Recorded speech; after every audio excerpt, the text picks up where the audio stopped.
Hi hello welcome to creative news. YSRCP social media చాలా భయంకరంగా ప్రచారం చేస్తుంది ఏంటి అంటే ఇది. దాంట్లో ముఖ్యంగా ఈరోజు ట్విట్టర్ వేదికగా ఒకటి చూడొచ్చు. ఆంధ్రప్రదేశ్లో భారీగా గోమాంసం పట్టుబడింది. బీజేపీ నేతలు కానీ కనీసం కిక్కురుమనని స్వయం ప్రకటిత సనాతని పవన్ కళ్యాణ్ అని చెప్పి ఈ ఫోటో పెట్టింది. ఒకసారి మీకు ఇది ఒకసారి చూపిస్తాను, చాలా క్లియర్గా చూడండి. టీడీపీ నేత గోదాంలో 200 టన్నుల గోమాంసం, నోరు మెదపని deputy CM Pawan Kalyan, BJP నేతలు మాధవ్, పురంధేశ్వరి, భానుప్రకాష్ రెడ్డిలు అని చెప్పి వీళ్ళ నలుగురికి సంబంధించినటువంటి ఫోటో ఒకటి వేశారు. బాగుంది, చాలా బాగుంది. ఇంతకీ ఎందుకు ఇప్పుడు ఈ ఇష్యూని మాట్లాడుతున్నారు అంటే ఇది కూడా మేజర్ ఇష్యూని, అందులో ఎటువంటి సమస్య లేదు, మాట్లాడాలి కూడా. మరి మిగతా ఇష్యూస్ లేవా? ఇప్పుడు మొన్న పవన్ కళ్యాణ్ గారు ఇచ్చినటువంటి ఏదైతే ఎర్రచందనానికి సంబంధించింది ఏమన్నా దానికి కౌంటర్ ఏమైనా ఇచ్చారా? లేదు. పోనీ దానికి సంబంధించి పక్కన పెడితే ఏదో పెద్దిరెడ్డికి సంబంధించినటువంటి దాని గురించి చెప్పారు, దాని గురించి ఏమన్నా చెప్పారా? లేదు. సరే, మొన్న తిరుపతి లడ్డు గురించి మాట్లాడారు, దాని గురించి ఏమన్నా మాట్లాడారా అంటే దాని గురించి కూడా కళ్ళబుల్లి కౌర్లు తప్ప ఏమీ లేవు. కొంతమంది అయితే సరే ఏంటి అరెస్ట్ చేయండి, ఇప్పుడు వాళ్ళు చెప్తే వాళ్ళు దాంట్లో ఉన్నటువంటి సర్టిఫికెట్లు అవన్నీ తీసుకొచ్చి చూపించండి, సిబిఐలో ఉందా దీంట్లో ఉందా అని అడిగితే సిబిఐకి సంబంధించినటువంటి ఛార్జ్ షీట్లు పెడితే ఇంకొకటి ఏదో అడుగుతారు, ఇంకొకటి ఏదో మాట్లాడితే ఇంకొకటి ఏదో చెప్తారు. మొత్తానికి సైడ్ ట్రాక్ పాలిటిక్స్ అనేవి చాలా బాగా చేస్తున్నట్టుగా కనిపిస్తుంది. బట్ ఇది కూడా మెయిన్ టాపిక్కే, వద్దాం దీని దగ్గర కూడా, ఎందుకంటే దీని గురించి కూడా మాట్లాడదాం.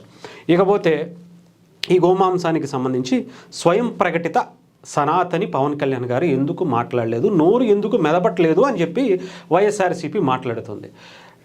కరెక్టే, ఎందుకంటే పవన్ కళ్యాణ్ గారు స్వయం ప్రకటిత సనాతని అయితే కాదు.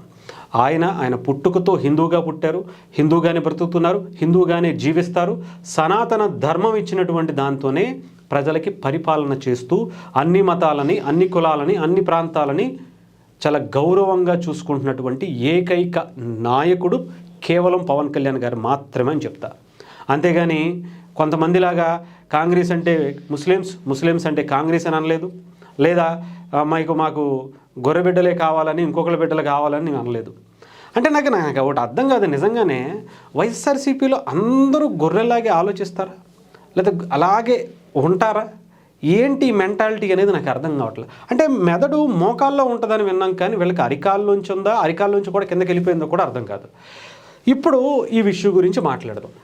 200 టన్నుల గోమాంసం పట్టుబడింది టీడీపీ నేత గోదాంలో అని చెప్పారు. ఎవరు పట్టుకున్నారు? జస్ట్ చిన్న లాజిక్ ఒకసారి ఆలోచించండి. ఎవరు పట్టుకున్నారు? పోలీసులు. ఏ గవర్నమెంట్లో పట్టుకున్నారు? TDP government, NDA government. ఎవరు?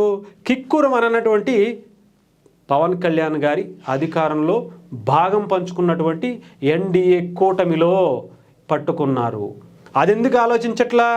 అక్కడ ఎవరైనా ఉండనివ్వండి, టీడీపీ నేత కాకపోతే బీజేపీ నేత అయినా ఉండొచ్చు, అవసరమైతే జనసేన నేత అయినా ఉండొచ్చు, ఎవరైనా పవన్ కళ్యాణ్ గారికి అనవసరం. ఎవరికైనా కూటమికి సంబంధమే లేదు. తప్పు చేశారా తాట తీయాల్సిందే, అందులో ఎటువంటి ఆలోచన లేదు. ఇప్పుడు పట్టుకున్నారు అంటే అది ఎప్పుడు జరిగింది, ఎన్ని రోజుల క్రితం జరిగింది, ఎప్పటి నుంచి ఇది జరుగుతుంది, ఇవన్నీ కూడా తీసి ప్రజల ముందు పెట్టాల్సిందే. అదే ఈసారి పవన్ కళ్యాణ్ గారు డెఫినెట్గా పెడతారు, డెఫినెట్గా శిక్షిస్తారు, అందులో ఎటువంటి సందేహం లేదు. ఆయన నమ్మి, అంటే ఇంత అన్ని మతాలని, అన్ని కులాలని గౌరవించేటువంటి ఒక సనాతన ధర్మం ఉంది చూశారు, అది ఆయనకి ఇచ్చినటువంటి హక్కు, అది ఆయన నేర్పినటువంటి, ఆయన శిక్షణ ఇచ్చినటువంటి అది ధర్మం. అది అలాంటి దాంట్లో ఆయన ఎందుకు రాజీ పడతారు, ఆయన ఎందుకు వదిలేస్తారు? అసలు ఇంతవరకు దాన్ని పట్టుకుని బయటికి తీసింది ఎవరు? ఈ గవర్నమెంట్ కాదా? వాళ్ళకి అధికారులకు అంత స్వేచ్ఛ ఇచ్చింది ఎవరు? ఇక్కడ ఉన్నటువంటి పవన్ కళ్యాణ్ గారు కానీ, చంద్రబాబు నాయుడు గారు కానీ, లేదా లోకేష్ గారు కానీ కాదా? బీజేపీ నాయకులు కాదా? లేకపోతే ఎందుకు పట్టుకుంటారు? టీడీపీ నేత గోదాం అయితే ఏంటి, ఇంకొకరి నేత గోదాం అయితే ఏంటి, ఎవరిదైనా సరే పట్టుకోవాల్సిందే. పట్టుకుని చూపించారు.